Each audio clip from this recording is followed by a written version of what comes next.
ಆತ್ಮೀಯ ವಿದ್ಯಾರ್ಥಿಗಳೇ, ಗದ್ಯ ಭಾಗದಲ್ಲಿ ಬರುವಂತಹ ಎರಡನೆಯ ಪಾಠ ರಾಗಿ ಮುದ್ದೆ. ಇದನ್ನು ಬರೆದಿರುವಂತಹ ಚಾಹ ರಘುನಾಥರವರು.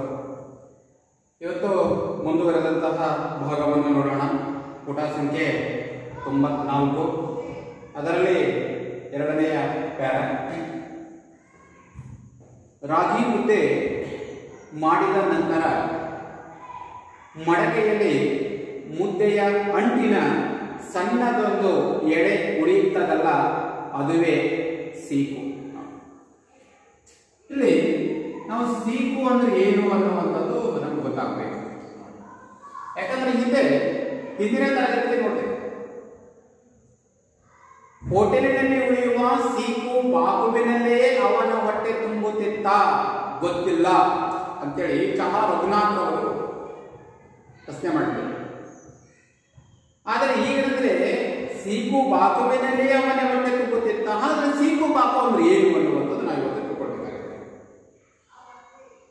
ಅಂದ್ರೆ ರಾಗಿ ಮುದ್ದೆ ಮಾಡಿದ ನಂತರ ಆ ಮಡಕೆಯ ಕೆಳಭಾಗದಲ್ಲಿ ಏನು ಹೊತ್ತಿರ್ತದಲ್ಲ, ಕಪ್ಪಾಗಿ ಹೊತ್ತಿರ್ತದಲ್ಲ, ರಾಗಿ ಮುದ್ದೆ ಮಾಡಿದ ನಂತರ ಆ ಮಡಕೆಯ ಒಂದು ತಳದಲ್ಲಿ ಹತ್ತಿಕೊಂಡಂತಹ ಅಂಟಿನ ಸಣ್ಣದೊಂದು ಎಳೆ ಉಳಿಯುತ್ತದಲ್ಲ, ಅದುವೇ ಸೀಕು ಅಂತಾರೆ. ಅದುವೇ ಸೀಕು. ಭಾಷಾ ಪರಿಸರದಲ್ಲಿ ಸೀಕು ಬಾಕು ಎನ್ನುವ ಪದ ಚಾಲ್ತಿಯಲ್ಲಿತ್ತು ನೋಡಿ. ಅದು ಒಂದು ಭಾಷಾಶಾಸ್ತ್ರದ ಮೇಲೆ ಸೀಕು ಬಾಕು ಅನ್ನುವಂಥದ್ದು ಚಾಲ್ತಿಯಲ್ಲಿ ಉಂಟು. ಸೀಕಿನ ಜವಳಿ ಬಾಕೆಂದರೆ ಗೊತ್ತಿಲ್ಲ. ಇಲ್ಲಿ ಸೀಕು ಅಂತಂದ್ರೆ ಒಂದು ತರ ಹಿಟ್ಟು, ಜವಳಿ ಅಂದ್ರೆ ಮೀನ್ಸ್ ಹಿಟ್ಟು ಅಂತ ಕರಿತೇವೆ, ಕಣ ಅಂತ ಕರಿತೇವೆ. ಆದ್ರೆ ಬಾಕೆಂದರೆ ಗೊತ್ತಿಲ್ಲ. ಸೀಕು ಮಾತ್ರ ರುಚಿಕರ. ಸೀಕು ತಿನ್ನಲಿಕ್ಕೆ ತುಂಬಾ ರುಚಿಕರವಾಗಿರ್ತಕ್ಕಂಥದ್ದು. ಒಣಗಿದ ಸೀಕು ಕುರುಂ ಹಪ್ಪಳದಂತೆ ಸ್ವಾದಿಷ್ಟ. ಹಪ್ಪಳ ಯಾವ ರೀತಿ ನೋಡಿ, ಹಪ್ಪಳ ಯಾವ ರೀತಿಯಾಗಿ ಏನು ತಿನ್ನುವಾಗ ಕುರುಂ ಅನ್ನುವಂತಹ ಸದ್ದು ಯಾವ ರೀತಿಯಾಗಿ ಬರ್ತಾ ಇತ್ತೋ, ಅದೇ ರೀತಿಗೆ ಆ ಒಣಗಿದಂತಹ ಸೀಕುವನ್ನು ತಿನ್ನುವಾಗಲೂ ಕೂಡ ಕುರುಂ ಅನ್ನುವಂತಹ ಒಂದು ಸದ್ದು, ಆ ಸದ್ದಿನ ಜೊತೆಯಲ್ಲಿ ಅಷ್ಟೇ ಸ್ವಾದಿಷ್ಟವು, ಅಷ್ಟೇ ರುಚಿಕರವಾಗಿರ್ತಕ್ಕಂಥದ್ದು ಅನ್ನುವಂಥದ್ದು ಹೇಳ್ತಾರೆ. ಚಹಾ ರಘುನಾಥ್ ಹೇಳ್ತಾರೆ, ಬಾಲ್ಯದಲ್ಲಿ ಅಮ್ಮ ಬಿಡಿಸಿ. ಅಂದ್ರೆ ಚಹಾ ರಘುನಾಥ್ರವರ ಅಮ್ಮ, ಚಹಾ ರಘುನಾಥ್ರವರು ಬಾಲ್ಯದಲ್ಲಿದ್ದಾಗ ಅವರ ಅಮ್ಮ ಏನ್ ಮಾಡ್ತಾ ಇದ್ರು ಅಂತಂದ್ರೆ, ಆ ಸೀಕನ್ನು ಬಿಡಿಸಿ ಒಲೆಯ ಗುಂಡಿನ ಮೇಲೆ ಇಡ್ತಾರಂತೆ.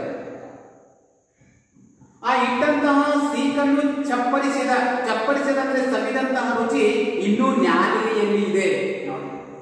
ಇನ್ನು ನ್ಯಾಲಿಗೆಯಲ್ಲಿ ಇದೆ ಅಂತಂದ್ರೆ ಅದರ ಸ್ವಾದಿಷ್ಟ, ಅದರ ರುಚಿ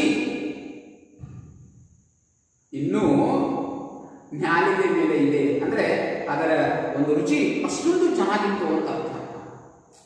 ಉದಾಹರಣೆಗೆ ನಾವು ನೆನಪಿಸ್ಕೊಳ್ತಾ ಇರ್ತಾರೆ, ಏನೋ ಒಂದು 5 ವರ್ಷದ 10 ವರ್ಷದ ಹಿಂದ್ಗಡೆ ತುಂಬಾ ಚೆನ್ನಾಗಿತ್ತಪ್ಪ ಊಟ, ಅದು ನೆನಪಿಸ್ಕೊಂಡ್ರೆ ಇನ್ನೂ ನ್ಯಾಲಿಗೆಯ ಮೇಲೆ ನೀರು ಹೊಡಿತಾ ಇದೆ ಅಂದ್ರೆ ಅಷ್ಟು ಚೆನ್ನಾಗಿತ್ತು ಅಂತ ಅರ್ಥ. ಇರಲಿ, ಇನ್ನು ನ್ಯಾಲಿಗೆಯಲ್ಲಿದೆ. ಹಳ್ಳಿಗಳಲ್ಲಿ ಇಂದಿಗೂ ಸೀಕು ಕಂಡಾಗ ಬಡ ಮಕ್ಕಳ ಕಣ್ಣು ಅರಳುವುದಿದೆ.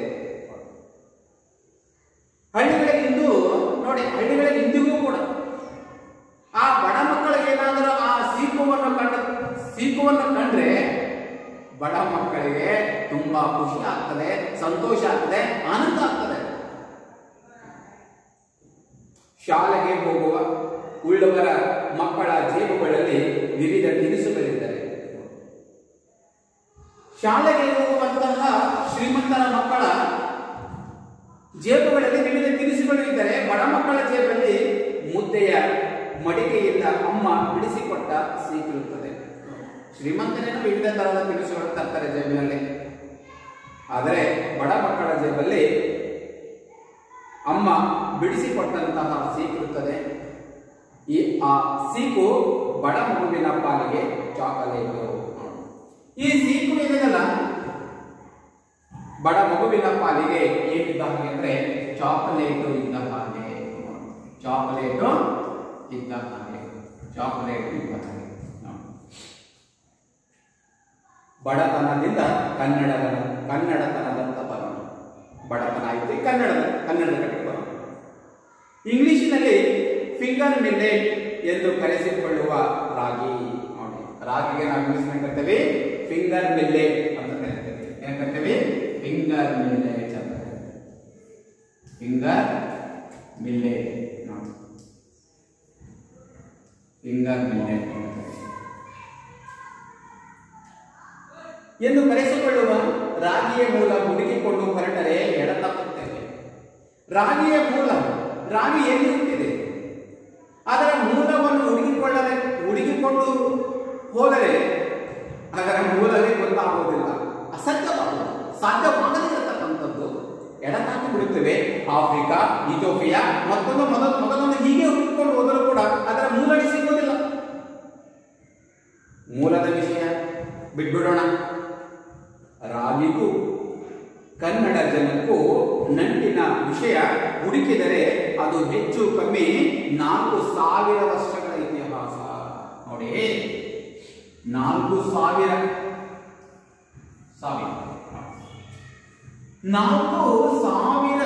ನೋಡಿ, 4000 ವರ್ಷಗಳ ಇತಿಹಾಸ ಇದೆ ನೋಡಿ. ಎಷ್ಟು ಸಾವಿರ ವರ್ಷಗಳ ಇತಿಹಾಸ? 4000 ವರ್ಷಗಳ ಇತಿಹಾಸ.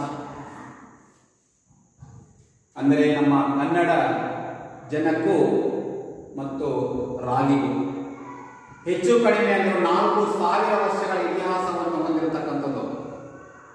ಭಾರತದಲ್ಲಂತೂ ರಾಗಿ ಬೆಳೆ ಹಾಗೂ ಬಳಕೆಯಲ್ಲಿ ಕರ್ನಾಟಕವೇ ಒಂದು. ನಮ್ಮ ಭಾರತದಲ್ಲಿ ತೆಗೆದುಕೊಂಡರೆ, ನಮ್ಮ ಭಾರತದಲ್ಲಿನೇ ಅತಿ ಹೆಚ್ಚು ರಾಗಿ ಬೆಳೆಯುವುದು ಕರ್ನಾಟಕದಲ್ಲಿ, ಅತಿ ಹೆಚ್ಚು ರಾಗಿ ಬಳಕೆ ಮಾಡುವುದು ಕರ್ನಾಟಕದಲ್ಲಿ ನೋಡಿ. ಒಂದು ರೀತಿ ವಿಶೇಷತೆ ಅಂದ್ರೆ ಬೆಳೆಯುವುದರಲ್ಲಿಯೂ ಕರ್ನಾಟಕವೇ ಮುಂದು, ಬಳಕೆ ಮಾಡುವುದರಲ್ಲಿಯೂ ಕರ್ನಾಟಕವೇ ಮುಂದು. ಹಾಗಾದರೆ ದೇಶದ ಪ್ರತಿಶತ ಅರ್ಧದಷ್ಟು ರಾಗಿ ಬೆಳೆಯುವುದು ನಮ್ಮಲ್ಲಿ. ನಮ್ಮ ಭಾರತ ದೇಶದ ಪ್ರತಿಶತ ಅರ್ಧ ಭಾಗದಷ್ಟು ರಾಗಿ ಬೆಳೆಯುವುದಲ್ಲಿ ನಮ್ಮ ಕರ್ನಾಟಕದಲ್ಲಿಯೇ. ಮಂಡ್ಯ, ಮೈಸೂರು, ತುಮಕೂರು, ಕೋಲಾರಗಳು ರಾಗಿಯ ಕಣಜಗಳು ಅಂತ ಕರೀತಾರೆ. ರಾಗಿಯ ಕಣಜಗಳು ಅಂದರೆ ರಾಗಿಯನ್ನು ಅತಿ ಹೆಚ್ಚು ಬೆಳೆಯನ್ನು ಬೆಳೆಯುವಂತಹ ಕಣಜಗಳಾಗಿದ್ದೇವೆ ಅಂದರೆ ಮಂಡ್ಯ, ಮೈಸೂರು, ತುಮಕೂರು, ಕೋಲಾರಗಳು. ಇನ್ನ ಕನ್ನಡ ನಾಡಿನ ಹಿಂದೆ ಕಂ ನಾಡು ಎನ್ನುವ ವಿಶೇಷವಿದೆಯಲ್ಲ ನೋಡಿ. ಈ ಕನ್ನಡ ನಾಡಿನ ಹಿಂದೆ ಕಂ ನಾಡು, ಈ ಕರ್ನಾಟಕಕ್ಕೆ ಕನ್ನಡ ನಾಡು ಅಂತಲೂ ಕೂಡ ಕರಿತೇವೆ, ಕರ್ನಾಡು ಅಂತಲೂ ಕೂಡ ಕರಿತೇವೆ. ಕರ್ನಾಡು ಅಂತಂದ್ರೆ ಕಪ್ಪಾದಂತಹ ನಾಡಿಗೆ ನಾವು ಕರ್ನಾಡು ಅಂತ ಕರಿತೇವೆ. ಅಂದ್ರೆ ಈ ಕನ್ನಡ ಬರಬೇಕು ಅಂತಂದ್ರೆ ನೋಡಿ, ಕಮ್ನಾಡು, ಕನ್ನಾಡು, ಕನ್ನಡು, ಕರ್ನಾಡು, ಕನ್ನಡ ಅಂತ ಬಂದ್ಬಿಟ್ಟಿದೆ. ಈ ರೀತಿಯಾಗಿ ವಿಶೇಷತೆ ಇದರಲ್ಲಿ ಅನನ್ಯತೆ ಕಾರಣವೇ ಈ ರಾಗಿಯ ಬಣ್ಣ, ಆ ರಾಗಿಯ ಗಟ್ಟಿತನ ನೋಡಿ. ರಾಗಿ ಇಷ್ಟೊಂದು ಗಟ್ಟಿಯಾಗಿರ್ತದೆ, ಅದರ ತಾಯಿಕೆ ನೋಡಿ. ರಾಗಿ ಎಷ್ಟು ವರ್ಷ ಇಟ್ಟರೂ ಕೂಡ ಅದನ್ನು ಹಾಳಾಗೋದಿಲ್ಲ. ಅಂದ್ರೆ ರಾಗಿಯ ಬಣ್ಣ ನೋಡ್ಲಿಕ್ಕೆ ಎಷ್ಟು ಚೆನ್ನಾಗಿರ್ತದೆ, ರಾಗಿ ಎಷ್ಟು ಗಟ್ಟಿತನದಿಂದ ಕೂಡಿರ್ತದೆ, ರಾಗಿ ಎಷ್ಟು ಏನಂದ್ರೆ ಅದನ್ನು ಹಾಳಾಗದೆ ಇರ್ತಕ್ಕಂಥ ಎಷ್ಟು ತಾಳಿಕೆ ಇರ್ತದೆ. ಅಂದ್ರೆ ಎಷ್ಟು ವರ್ಷ ಇಟ್ಟರೂ ಕೂಡ ಹಾಳಾಗೋದಿಲ್ಲ. ಎಲ್ಲದರಲ್ಲಿಯೂ ಕನ್ನಡ ಜನಕ್ಕೆ ರಾಗಿ ಅಂತೀರಾ, ಎಲ್ಲದರಲ್ಲಿಯೂ ಕನ್ನಡ ಜನಕ್ಕೆ ರಾಗಿ ಅಂತೀರಾ. ಆ ಕಾರಣದಿಂದಲೇ ರಾಗಿ ಕನ್ನಡ ಆಹಾರ ಸಂಸ್ಕೃತಿಯ ಪ್ರಮುಖ ಧಾನ್ಯ ಎನಿಸಿಕೊಂಡಿದೆ. ಈ ರಾಗಿಯ ಶ್ರೇಷ್ಠತೆಯ ಕುರಿತೇ ಪುರಂದರದಾಸರು ಯೋಗ್ಯ ರಾಗಿ ಭೋಗ್ಯ ರಾಗಿ ಎಂದು ರಾಗಿಯ ಶ್ರೇಷ್ಠತೆ ಎತ್ತಿಬಿಟ್ಟರು. ಈ ರಾಗಿಯ ಶ್ರೇಷ್ಠತೆಯ ಕುರಿತು ಪುರಂದರದಾಸರು ಹಾಡಿದರೆ ಏನಂದ್ರೆ ಯೋಗ್ಯ ರಾಗಿ ಭೋಗ್ಯ ರಾಗಿ ಅಂತ. ಕೇವಲ ಪುರಂದರದಾಸರು ಅಲ್ಲದೇ ಕನಕದಾಸರು ರಾಗಿಯ ಮಹಿಮೆಯ ಬಗ್ಗೆ ಒಂದು ರಾಮಧಾನ್ಯ ಚರಿತೆಯನ್ನು ಬರೆದಿದ್ದಾರೆ. ಆ ರಾಮಧಾನ್ಯ ಚರಿತೆಯಲ್ಲಿ ಏನೋ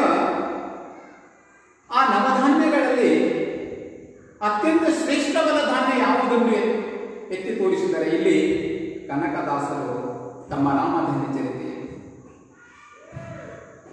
ಅಲ್ಲಿ ಭತ್ತ ಮತ್ತು ರಾಗಿ ಅವೆರಡರ ವಿರುದ್ಧ ಸ್ಪರ್ಧೆ ಪೈಪೋಟಿ ನಡೀತದೆ. ಪೈಪೋಟಿ ನಡೆದಾಗ ಏನು ಭತ್ತ ಶ್ರೇಷ್ಠನೋ ರಾಗಿ ಶ್ರೇಷ್ಠ, ಅದರಲ್ಲಿ ಕೊನೆಯಲ್ಲಿ ಅಂತಿಮವಾಗಿ ನಿರ್ಣಯವಾದದ್ದು ಯಾವುದು ಅಂತಂದ್ರೆ ರಾಗಿಯೇ ಶ್ರೇಷ್ಠ ಅನ್ನುವಂಥದ್ದು. ನೋಡಿ, ಆ ಕನಕದಾಸರ ರಾಮಧನ್ಯ ಚರಿತೆ ಮೂಲಕ ನಮ್ಗೆ ಗೊತ್ತಾಗ್ತದೆ ರಾಗಿಯ ಮಹಿಮೆ ಎಷ್ಟಿದೆ ಅನ್ನುವಂಥದ್ದು, ಯಾವ ರೀತಿ ಇದೆ ಅನ್ನುವಂಥದ್ದು. ಜನಪದರ ಪಾಲಿಗಂತೂ ರಾಗಿ ಹಾಗೂ ರಾಗಿ ಮುದ್ದೆ ಹೊರತುಪಡಿಸಿ ಬದುಕಾಗಲು ಎಲ್ಲಿದೆ. ಜನರ ಪಾಲಿಗಂತೂ ರಾಗಿ ಮುದ್ದೆ ಹೊರತುಪಡಿಸಿ ಬದುಕಾಗಲು ಎಲ್ಲಿದೆ ಅಂದ್ರೆ ರಾಗಿ ಮುದ್ದೆ ಇಟ್ಟು ಬದುಕಲಿಲ್ಲ ಅಂದ್ರೆ ಅಷ್ಟೊಂದು ಜನರ ಜೊತೆಗೆ ಒಡನಾಟ. ಜನರು ಕೂಡ ಅಷ್ಟೇ ರಾಗಿಯನ್ನು ಬಳಕೆ ಮಾಡ್ತಾ ಇದ್ರು. ನೋಡಿ, ರಾಗಿ ಬಿಟ್ಟು ಬದುಕೇ ಇಲ್ಲ ಅನ್ನುವ ರೀತಿಯಲ್ಲಿ ಅಷ್ಟೊಂದು ಅನನ್ಯತೆ ಇತ್ತು ರಾಗಿ ಮತ್ತು ಜನರ ಮಧ್ಯದಲ್ಲಿ. ಮುದ್ದೆ ನಿದ್ದೆಗೆ ಕೊರೆ ಮಾಡದಿರುವ ಶಿವನೇ ಎನ್ನುವುದು ಅವರ ಪ್ರಾರ್ಥನೆ. ನೋಡಿ, ಜನಪದರು ಮುದ್ದೆ ಊಟ ಮಾಡ್ತಾ ಇದ್ರು, ಊಟ ಮಾಡಿದ ಮೇಲೆ ನಿದ್ದೆ ಮಾಡ್ತಾ ಇದ್ರು. ಆ ನಿದ್ದೆಗೆ ಏನೋ ಹಾಳು ಮಾಡದಿರುವ ಶಿವನೇ ಎನ್ನುವುದು ಅವರ ಪ್ರಾರ್ಥನೆ. ನೋಡಿ, ಮುದ್ದೆ ಊಟ ಮಾಡಿದ್ರೆ ನಿದ್ದೆ ತುಂಬಾ ಚೆನ್ನಾಗಿ ಬರ್ತದೆ. ಶಿವನಿಗೆ ಬೇಡ್ಕೊಳ್ತಾ ಇದ್ರು, ಶಿವನೇ ಹಾಳು ಮಾಡದಿರು ಎನ್ನುವುದು ಅವರ ಪ್ರಾರ್ಥನೆ. ರಾಗಿಯನ್ನು ಹಿಟ್ಟು ಮಾಡುವ ಕಲ್ಲು ಕೂಡ ಅವರಿಗೆ ಪವಿತ್ರ. ನೋಡಿ, ಆ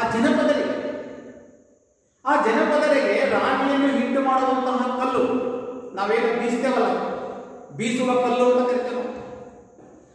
ನೋಡಿ, ರಾಗಿಯನ್ನು ಹಿಟ್ಟು ಮಾಡುವಂತಹ ಬೀಸುವ ಕಲ್ಲು ಇದೆಯಲ್ಲ, ಆ ಬೀಸುವ ಕಲ್ಲು ಕೂಡ ಜನಪದರಿಗೆ ಪವಿತ್ರವಾಗಿರತಕ್ಕಂಥದ್ದು.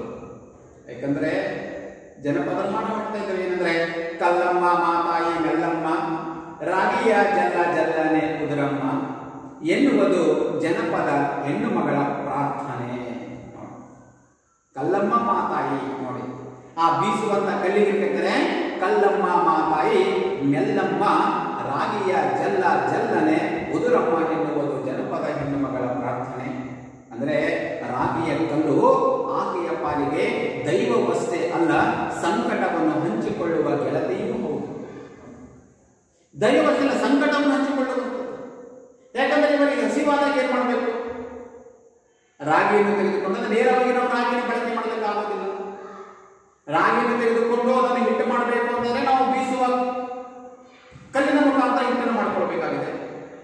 ಅಂದ್ರೆ ಒಟ್ಟಾರೆ ಏನಂತಂದ್ರೆ ಸಂಕಟವನ್ನು ಹಂಚಿಕೊಳ್ಳುವಂತಹ ಗೆಳತಿಯೂ ಹೌದು ಆ ಬೀಸುವ ಕಲ್ಲು. ಅಂದ ಹಾಗೆ ರಾಗಿ ಮುದ್ದೆಯ ಆಕಾರ ಗಮನಿಸಿದ್ದೀರಾ ಅಂತ ನಿರೂಪಕರು ಓದುವರಿಗೆ ಕರೆದಿದ್ದಾರೆ. ರಘುನಾಥ್ ಅವರು ಆ ಗೋಳಾಕಾರ ನಮ್ಮ ಹಿರಿಕರಿಗೆ ಬೆಳೆದಿದ್ದಾದರೂ ಹೇಗೋ. ರಾಗಿ ಮುದ್ದೆ ಯಾವ ಆಕಾರದಲ್ಲಿದೆ? ಗೋಳಾಕಾರದಲ್ಲಿ ಇದೆ. ಆ ಗೋಳಾಕಾರದ ಹಾಗೆ ಮಾಡಬೇಕೆಂದು ಹಿರಿಯರಿಗೆ ಬೆಳೆದಿದ್ದಾದರೂ ಹೇಗೆ ಉಳಿತು? ಹೀಗೇ ಗೋಳಾಕಾರವಾಗಿ ಮಾಡಬೇಕು ಅನ್ನುವಂಥದ್ದು ನಮ್ಮ ಹಿರಿಯರಿಗೆ ಬೆಳೆದಿದ್ದಾದರೂ ಹೇಗೆ? ಬೇರೆ ಬೇರೆ ಆಕಾರದಲ್ಲಿ ಮಾಡಬಹುದಾಗಿತ್ತು, ಬಟ್ ಗೋಳಾಕಾರದಲ್ಲಿ ಮಾಡಬೇಕು ಅನ್ನೋದು ಹೇಗೆ ಉಳಿಯಿತು? ಹೇಗೆ ತೋಚಿತ್ತು ಅವರಿಗೆ? ಆ ಗೋಳದ ಹಿಂದೆ ಭೂಗೋಳವಿದೆಯಾ? ಪ್ರಶ್ನೆನೂ ಅವರೇ ಮಾಡ್ತಾ ಇದ್ದಾರೆ, ಉತ್ತರನೂ ಕೂಡ ಅವರೇ ಕಂಡುಕೊಳ್ತಾ ಇದ್ದಾರೆ. ಆ ಗೋಳದ ಹಿಂದೆ ಭೂಗೋಳವಿದೆಯಾ? ಬ್ರಹ್ಮಾಂಡದ ತತ್ವವಿದೆಯಾ? ಇರಬಹುದೇನೋ, ಇದ್ದರೂ ಇರಬಹುದೇನೋ. ಏನು ಅಲ್ಲದಿದ್ದರೂ ಒಂದು ಕಲಾತ್ಮಕತೆಯಂತೂ ಇದ್ದೇ ಇದೆ. ಏನೋ ಒಂದು ಕಲಾತ್ಮಕತೆ, ಅವರ ಒಂದು ಚಾಣಕ್ಷತನ, ಅವರ ಒಂದು ಕಲೆಗಾರಿಕೆ ಇದ್ದೇ ಇದೆ. ಕುದಿಯುವ ನೀರಿಗೆ ರಾಗಿ ಹಿಟ್ಟು ಬೆರೆಸಿ, ಕುದಿಯುವಂತಹ ನೀರು ಕುದಿತಾ ಇರಬೇಕು. ಆ ಕುದಿಯುವಂತಹ ನೀರಿಗೆ ಮಾಡಬೇಕು, ರಾಗಿ ಹಿಟ್ಟನ್ನು ಬೆರೆಸಬೇಕು. ಹದವಾಗಿ ಕುದಿಸಿ ಪಾಕಕ್ಕೆ ಬಂದ ಮಿಶ್ರಣವನ್ನು ಉಂಡೆಗಟ್ಟುವ ಪ್ರಕ್ರಿಯೆ ಮೇಲ್ನೋಟಕ್ಕೆ ಸುಲಭವಾಗಿ ಕಂಡರೂ ಅದು ಅನುಭವವನ್ನು ಬೇಡುವ ಕೆಲಸ. ಮೇಲ್ನೋಟದಲ್ಲಿ ಅದು ಮುದ್ದೆ ಮಾಡೋದು ತುಂಬಾ ಸುಲಭ ಅಂತ ಹೇಳ್ತೇವೆ. ಅದು ಸುಲಭವಾದದ್ದಲ್ಲ. ಯಾಕಂದ್ರೆ ರಾಗಿ ಮುದ್ದೆ ಮಾಡಬೇಕಾದ್ರೂ ಕೂಡ ಪಳಗಿದ ಕೈಗಳು ಬೇಕು, ಪಳಗಿದ ಕೈಗಳು ಬೇಕು.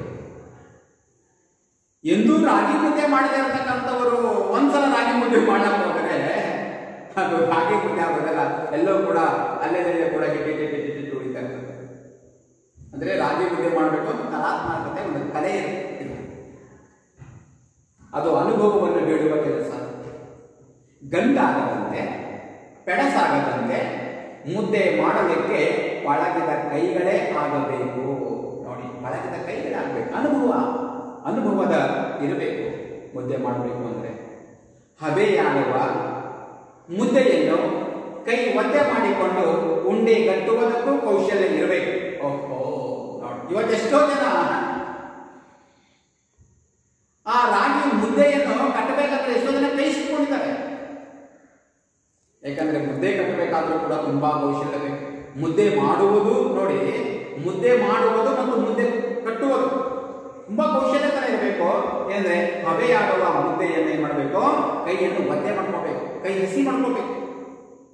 ಮಾಡಿಕೊಂಡು ಉಂಡೆ ಗಟ್ಟುವುದಕ್ಕೂ ಕೌಶಲ್ಯ ಇರಬೇಕು. ನಮ್ಮ ತಾತನ ದೊಡ್ಡಿಯಂತಹ ಮನೆಯಲ್ಲಿ, ನಮ್ಮ ಚಹಾ ರಘುನಾಥರು ಹೇಳ್ತಾರೆ, ನಮ್ಮ ತಾತನ ದೊಡ್ಡಿಯಂತಹ ಮನೆಯಲ್ಲಿ 10 ಮಂದಿಗೆ ದೊಡ್ಡ ಬಾಣಿಯಲ್ಲಿ ಮುದ್ದೆ ಮಾಡುತ್ತಿದ್ದ ದಿನಗಳ ಕಥೆಯನ್ನು ಅಮ್ಮನ ಬಾಯಲ್ಲಿ ಕೇಳಬೇಕು. ಏನಾದರೂ ತಾತನ ಮನೆಯಲ್ಲಿ ಮಾಡುವಂತಹ ಮುದ್ದೆ ಮಾಡುತ್ತಿದ್ದ ದಿನಗಳು ನಮ್ಮ ಅಮ್ಮನ ಬಾಯಲ್ಲಿ ಕೇಳಬೇಕು. ಏನಂದ್ರೆ, ಯಾಕಂದ್ರೆ ನೋಡಿ, 10 ಮಂದಿಗೆ ಮುದ್ದೆ ಮಾಡಬೇಕು ಅಂದ್ರೆ ತುಂಬಾ ಕಷ್ಟ. ಕಷ್ಟ ಏನಲ್ಲ, ಬಟ್ ಪಳಗಿದ ಕೈಗಳು ಬೇಕು. ಏನೋ 2-3 ಮುದ್ದೆ ಮಾಡೋದು ತುಂಬಾ ಸುಲಭ, ಬಟ್ 10 ಮಂದಿಗೆ ಮುದ್ದೆ ಮಾಡೋದು ತುಂಬಾ ಕಷ್ಟದಾಯಕವಾಗಿರ್ತಕ್ಕಂಥದ್ದು. ನೋಡೋಣ ಏನಿದೆ. ದೇಹದ ಶಕ್ತಿಯನ್ನು ಕ್ರೋಢೀಕರಿಸಿ ದೊಡ್ಡದೊಂದು ಕಟ್ಟಿಗೆಯಲ್ಲಿ ಮುದ್ದೆಯ ಹೆಸರನ್ನು ತೊಳಸುವುದು ಬಲು ಕಷ್ಟದ ಕೆಲಸ. ಯಾಕಂದ್ರೆ ನಾವೇನು ಆ ಕುದಿಯುವಂತ ನೀರಿಗೆ ಏನು ರಾಗಿ ಹಿಟ್ಟನ್ನು ಹಾಕುವಂತ ಸಂದರ್ಭ ಹಾಕಿ ನಾವೇನ್ ಮಾಡಬೇಕಾದ್ರೆ ಒಂದು ಕೋಲನ್ನು ತೆಗೆದುಕೊಂಡು ಏನಂದ್ರೆ ಅಲುಗಾಡಿಸಬೇಕಾಗುತ್ತೆ. ಅಲುಗಾಡಿಸುವಾಗ ಏನಂದ್ರೆ ಇಡೀ ನಮ್ಮ ದೇಹದ ಶಕ್ತಿಯನ್ನೆಲ್ಲವನ್ನು ಬಲ ಪ್ರಯೋಗ ಮಾಡಬೇಕಾಗುತ್ತೆ, ಪ್ರಯೋಗಿಸಬೇಕಾಗುತ್ತೆ. ಪ್ರಯೋಗಿಸಿದಾಗ ಮಾತ್ರ ಅಲ್ಲಿ ಮುದ್ದೆ ಆಗಲಿಕ್ಕೆ ಸಾಧ್ಯವಿದೆ. ಕೆಲವೊಮ್ಮೆ ಕೈಯ ಶಕ್ತಿ ಹೆಚ್ಚಾಗಿಯೋ ಅಥವಾ ಮಡಕೆ ಹಳತಾಗಿಯೋ ಕೋಲು ಬಾನಿಯ ತಳ ಛೇದಿಸಿ ಹೆಸರೆಲ್ಲ ವಲಯ ಪಾಲಾಗಿ ಬಿಡುವುದು. ಒಂದೊಂದ್ಸಲ ನಿಮ್ಮ ದೇಹದ ಶಕ್ತಿ ಹೆಚ್ಚಾಗಿಯೋ, ನಮ್ಮ ದೇಹದ ಶಕ್ತಿಯಿಂದ ಸ್ವಲ್ಪ ಬೇಗ ಮಾಡಿ ಏನಂದ್ರೆ ಆ ಕೋಲ್ಕೊಂಡು ಅಲ್ಗಾಡಿಸ್ತಾ ಇದ್ರೆ ಆ ಮಡಕೆಯಾದರೂ ಒಡೆದು ಹಾಳಾಗಬಹುದು. ಇಲ್ಲವಾದ್ರೆ ಆ ಮಡಕೆ ತಳ ಬಹಳ ಹಳೆಯದಾಗಿದ್ರೆ ಆ ಕೋಲನ್ನು ಆ ತಳಕ್ಕೆ ಹಾಕಿಬಿಟ್ರೆ ಎಲ್ಲವೂ ಏನಂದ್ರೆ ವಲಯ ಪಾಲಾಗಿ ಬಿಡಬಹುದು. ಅಥವಾ ಆ ಕೋಲು ಆ ಬಾನಿಯ ತಳ ಏನಾದರೂ ಛೇದಿಸಿದರೆ, 2 ಭಾಗ ಮಾಡಿದರೆ ಹೆಸರೆಲ್ಲ ವಲಯ ಪಾಲಾಗಿ ಬಿಡುವುದು. ಆಗ ಆ ಹಿಟ್ಟಿನ ಕೋಲಲ್ಲಿ ಮಗಳ ಅಟ್ಟಾಡಿಸುವ ಅಜ್ಜಿಯ ಸಿಟ್ಟು. ನೋಡಿ, ಚಹಾ ರಘುನಾಥರವರ ಅಮ್ಮ, ಆ ಅಮ್ಮನ ಅಮ್ಮ ಅಜ್ಜಿ, ಆ ಅಜ್ಜಿ ಏನಂತಂದ್ರೆ ತನ್ನ ಮಗಳನ್ನು ಅಟ್ಟಾಡಿಸುವ ಕೇವಲ ಬರಿಯ ನೆನಪುಗಳೆಲ್ಲ ಸಂದು ಹೋದ ಅಂದ್ರೆ ಕಳೆದು ಹೋದಂತಹ ಜೀವನ ಶೈಲಿಯೊಂದರ ನೆನಪು ಅನ್ನುವಂಥದ್ದು ಇಲ್ಲಿ ಚಹಾ ರಘುನಾಥರವರು ಹೇಳ್ತಿದ್ದಾರೆ. ಇನ್ನು ತದನಂತರ ಇನ್ನು ನಾಜೂಕು ಮಂದಿ ಅಂದ್ರೆ ನಾವು ಜನ. ಇನ್ನು ಸೂಕ್ಷ್ಮವಾದಂತಹ ಜನರಿಗೆ ಬಾಳೆಹಣ್ಣಿನಂತಹ ಮೆತ್ತನೆ ಮುದ್ದೆ ಬೇಕು. ಬಾಳೆಹಣ್ಣು ಎಷ್ಟು ಮೃದುವಾಗಿರ್ತದೋ, ಎಷ್ಟು ಮೆತ್ತಗಿರ್ತದೋ ಅಷ್ಟೇ ಬಾಳೆಹಣ್ಣಿನ ಹಾಗೆ ಮೆತ್ತನೆಯ ಮುದ್ದೆ ಬೇಕು. ಎಂತವರಿಗೆ? ಸೂಕ್ಷ್ಮವಾದಂತಹ ಜನರಿಗೆ, ಮೃದು ಜನರಿಗೆ.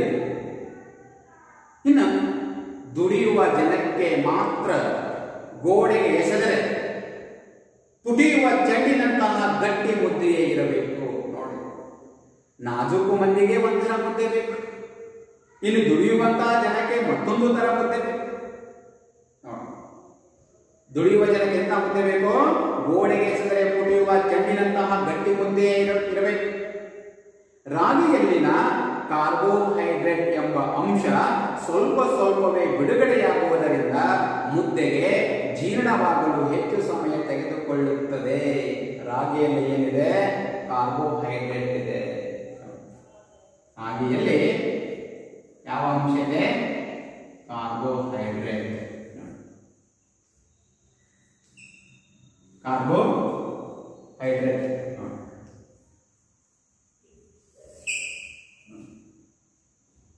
ರಾಗಿಯಲ್ಲಿ ಕಾರ್ಬೋಹೈಡ್ರೇಟ್ ಎಂಬ ಅಂಶ ಸ್ವಲ್ಪ ಸ್ವಲ್ಪವೇ ಬಿಡುಗಡೆಯಾಗ್ತಾ ಇರುವುದರಿಂದ ಮುದ್ದೆ ಜೀರ್ಣವಾಗಲು ಹೆಚ್ಚು ಸಮಯ ತೆಗೆದುಕೊಳ್ಳುತ್ತದೆ. ಈ ಕಾರಣಕ್ಕೂ ಏನೋ ಶ್ರಮಿಕರಿಗೆ ರಾಗಿ ಮುದ್ದೆಯ ಊಟವೇ ಅಚ್ಚುಮೆಚ್ಚು. ದುಡಿಯುವಂತ ಜನಕ್ಕೆ ರಾಗಿ ಮುದ್ದೆ ಯಾಕೆ ಇಷ್ಟ ಆಗ್ತದೆ ಅಂತಂದ್ರೆ, ಯಾಕಂದ್ರೆ ಬೆಳಿಗ್ಗೆ ಏನಾದರೂ ಮುದ್ದೆ ತಿಂದ್ಬಿಟ್ರೆ ಸಾಯಂಕಾಲದವರೆಗೂ ಹಸಿವಾಗುವುದಿಲ್ಲ. ಯಾಕಂದ್ರೆ ತಿಂದ ತಕ್ಷಣವೇ ಮುದ್ದೆ ಕರಗುವುದಿಲ್ಲ. ಯಾಕಂದ್ರೆ ಆ ರಾಗಿಲಿರ್ತಕ್ಕಂತಹ ಕಾರ್ಬೋಹೈಡ್ರೇಟಿನ ಅಂಶ ಸ್ವಲ್ಪ ಸ್ವಲ್ಪ ಸ್ವಲ್ಪ ಸ್ವಲ್ಪ ಬಿಡುಗಡೆ ಆಗ್ತಾ ಇರುವುದರಿಂದ ಜೀರ್ಣವಾಗಲಿಕ್ಕೆ ಹೆಚ್ಚು ಸಮಯವನ್ನು ತೆಗೆದುಕೊಳ್ಳುತ್ತದೆ. ಅದಕ್ಕೋಸ್ಕರ ಆ ದುಡಿಯುವಂತಹ ಕಾರ್ಮಿಕರಿಗೆ ರಾಗಿ ಮುದ್ದೆ ಅಂದ್ರೆ ತುಂಬಾ ಇಷ್ಟ, ಅಚ್ಚುಮೆಚ್ಚು. ಪುಟಿಯುವ ಚೆಂಡಿನಂತಹ ಮುದ್ದೆ ಎಂದೇನಲ್ಲ, ಅಂತಹ ಮುದ್ದೆಗೆ ಇಂಗ್ಲಿಷಿನಲ್ಲಿ ರಾಗಿ ಬಾಲ್ ಎನ್ನುತ್ತಾರೆ. ಪುಟಿಯುವ ಚೆಂಡಿನಂತಹ ಮುದ್ದೆ ಎಂದೇನಲ್ಲ ಅಂದ್ರೆ ಬೇರೆಯವರಿಗೆ, ದುಡಿಯುವ ಜನಕ್ಕೆ, ಶ್ರಮಿಕರಿಗೆ ಎಂತ ಮುದ್ದೆ ಇರಬೇಕು? ಪುಟಿಯುವ ಚೆಂಡಿನಂತಹ ಗಟ್ಟಿ ಮುದ್ದೆ ಇರಬೇಕು ಅಂದ್ರಲ್ಲ, ಅಂತಹ ಮುದ್ದೆಗೆ ನಾವು ಇಂಗ್ಲಿಷ್ ನಲ್ಲಿ ಕರಿತೇವೆ ಅಂದ್ರೆ ರಾಗಿ ಬಾಲ್ ಎನ್ನುತ್ತೇವೆ. ನೋಡಿ, ರಾಗಿ ಬಾಲ್, ಇಂಗ್ಲಿಷ್ ನಲ್ಲಿ ರಾಗಿ ಬಾಲ್ ಅಂತಾರೆ. ಇದೊಂದು ಸ್ವಾರಸ್ಯಕರ ಸಂಗತಿ. ಏನ್ ಸಂಗತಿ ನೋಡಿ, ಜರ್ಮನಿಯಲ್ಲಿ ವಿಶ್ವಕಪ್ ಫುಟ್ಬಾಲ್ ಪಂದ್ಯಾವಳಿ ನಡೆಯುತ್ತಿದ್ದ ದಿನಗಳು ಅಂದರೆ 2006ನೇ ಇಸ್ವಿಯಲ್ಲಿ. 2006ರಲ್ಲಿ ಅದು ಜರ್ಮನಿಯಲ್ಲಿ ವಿಶ್ವಕಪ್ ಫುಟ್ಬಾಲ್ ಪಂದ್ಯಾವಳಿ ನಡೆಯುತ್ತಿದ್ದಂತ ದಿನ. ಆ ಸಮಯದಲ್ಲಿ ಕ್ರೀಡಾಂಗಣದ ಕಚೇರಿ ಕ್ಯಾಂಟೀನಿನಲ್ಲಿ ವಾರಕ್ಕೆ 2 ದಿನ ಮುದ್ದೆ ಮಾಡುವ ನಿರ್ಣಯ ಜಾರಿಗೆ ಬಂದಿತ್ತು. ಜರ್ಮನಿಯಲ್ಲಿ ವಾರಕ್ಕೆ ಎಷ್ಟು ದಿನ? ವಾರಕ್ಕೆ 2 ದಿನ ಮುದ್ದೆ ಮಾಡಬೇಕು ಅಂತೇಳಿ ಜಾರಿಗೆ ಬಂದಿತ್ತು.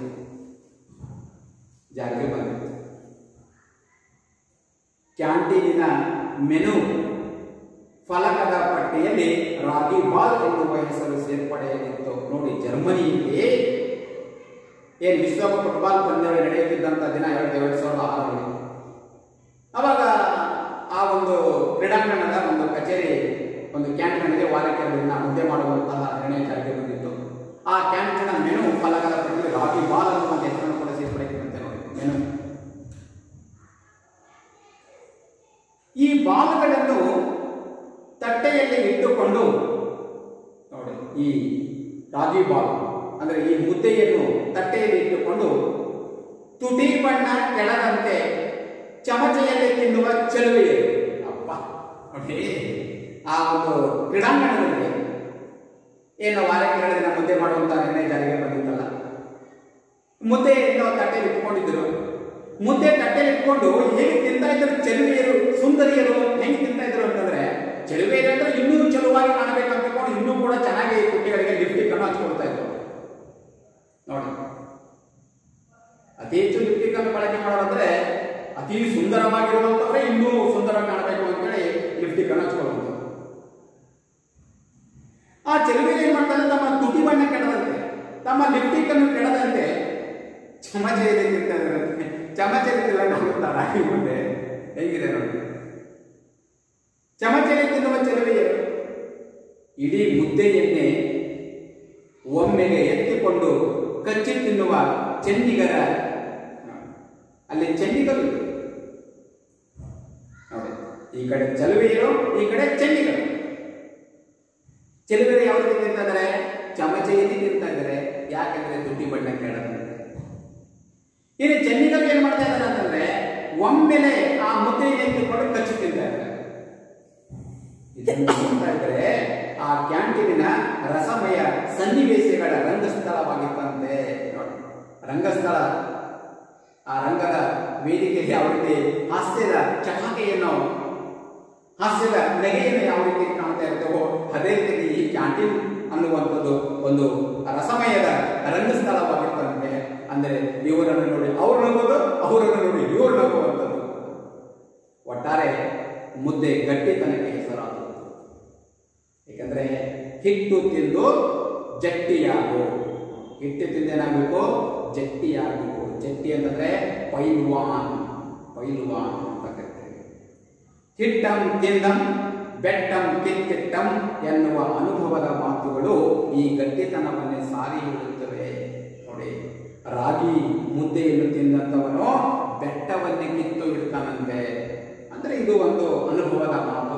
ಅಂದ್ರೆ ರಾಗಿ ಮುದ್ದೆಯನ್ನು ತಿನ್ನುವುದರಿಂದ ಅತಿ ಹೆಚ್ಚು ಒಂದು ಶಕ್ತಿ ಸಾಮರ್ಥ್ಯವನ್ನು ನಾವು ಗಳಿಸಬಹುದು, ಅಷ್ಟು ಶಕ್ತಿಯನ್ನು ಕೂಡ ಪಡ್ಕೊಳ್ಬಹುದು ಅನ್ನುವಂತಹ ಒಂದು ಅನುಭವದ ಮಾತುಗಳು ಏನಂದ್ರೆ ನಾವು ಈ ಒಂದು ಪಾಠದ ಮೂಲಕ ತಿಳಿದುಕೊಳ್ತಾ ಇದ್ದೇವೆ. ಇಲ್ಲಿ ಈ ಗಟ್ಟಿತನವನ್ನೇ ಸಾರಿ ಹೇಳುತ್ತವೆ ಎನ್ನುವಂತಹ ಅಂಶ ಬೆಳಕಿಗೆ ಬರ್ತದೆ. ಇನ್ನು ಉಳಿದಂತಹ ಭಾಗವನ್ನು ಮುಂದಿನ ತರಗತಿಯಲ್ಲಿ ನೋಡೋಣ. ಧನ್ಯವಾದಗಳು.